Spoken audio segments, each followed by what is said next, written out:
कि ऊँट छोड़ा है? हाँ बोला ऊँट नहीं चढ़ा। नहीं चढ़ता गल नहीं मैं वैसे छड्या ना हाँ पूछ उत्ते चुब्बी ते मूतर करन लग ਜਦੋਂ ऊँट ਨੂੰ ਵੇਖ ਕੇ ਪੂਛਲ ਚੱਕ ਚੱਕ ਲਵੇ, ਜਾਏ ਤੇ ਸੌਣ ਆ ਜਾਂਦੇ मूतर करे ਜੇ ਨਾ ਚੱਕੇ ਤੇ ਫਿਰ फिर फंदा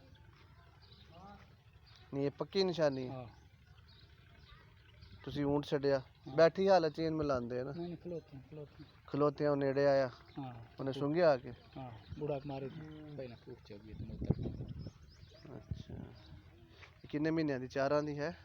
हाँ दो मेले सु है 3 महीने दो पहला ਤੁਸੀਂ ਇਹ ਲਈ ਮੇਲੇ ਤੁਸੀਂ हाँ ਫਿਰ ਇਹਨੂੰ ਹੁਣ ਕੀ ਦਿੰਦੇ? कुछ नहीं देते बस दूध चून देते हैं ਇਹ ਜਾਲ ਦੇ ਪੱਠੇ ਜਿਹੜੇ ਦੁੱਧ ਹੈ।